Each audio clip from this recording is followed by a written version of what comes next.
This defensive line loses two guys to the NFL, Kinlaw and Wanham. How do you replace guys like that with this group? Well, I don't know if we actually can replace them because they were not only good players, they were great leaders. And right now, for us, is to create leadership. And then after that, we're going to have some players that are going to have to play with a lot more effort and intensity to make up for the difference at some of those positions. But I feel like as long as we keep building the chemistry and camaraderie among the ones that we have, we're going to be fine. Do you feel like we're about a little less than 3 weeks until opening day? Do you feel like that chemistry's starting to come together?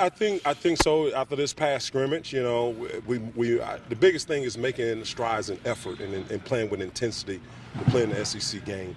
And now, you know, can we come out here and do it again after a scrimmage or through the week and prepare ourselves for the game? So I'm looking forward to that. And then we'll go out again this weekend and come back Tuesday and say, hey, let's see if we're mentally tough and mentally focused to do it again.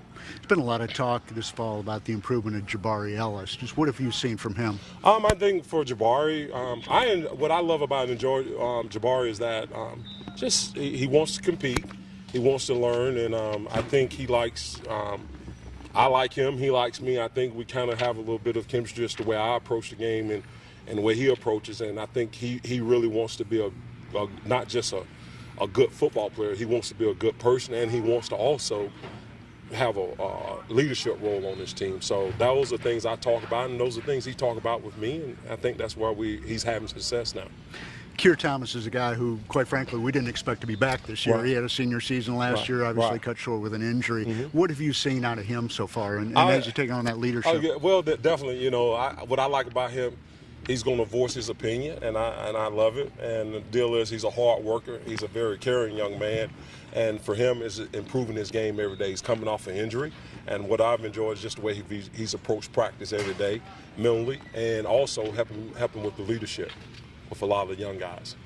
A lot of Gamecock fans have been hearing the names of Rick Sanders and Zach Pickens over, highly recruited players coming in. Right. What do they need to do to kind of take that next step to have that light come on? Well, I think with those guys, it's going to be approaching practice every day and getting better. We make strides. We make strides throughout practice. We sit here with, we say 18 periods of practice. It's can we get them to stay mentally focused and mentally tough for 18 periods? And we're getting there.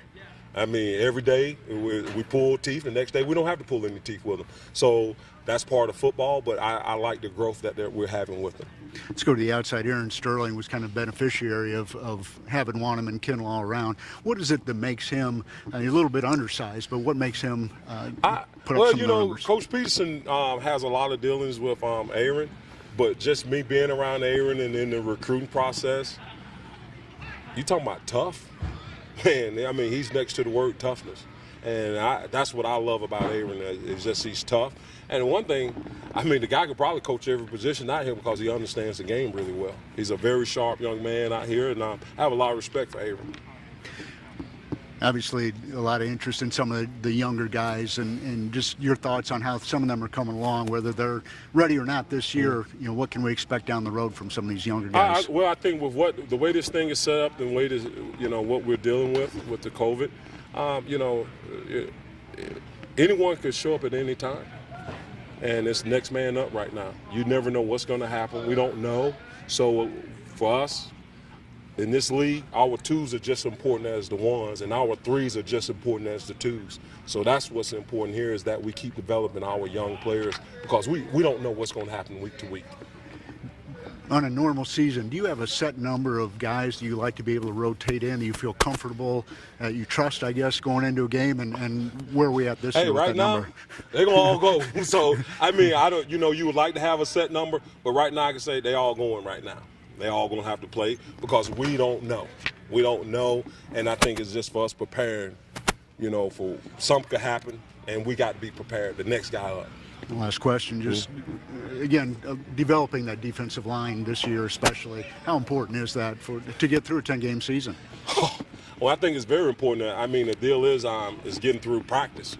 Having the numbers to get through practice, and one is that that they take care of their bodies, and that they just have it's a tough position, but I feel like they're gaining a lot of mental toughness and right now and mental focus just by the way we practice here. we practice hard, so I feel like we're going to be fine. Great. Appreciate it, Coach. Hey, thank you, gentlemen.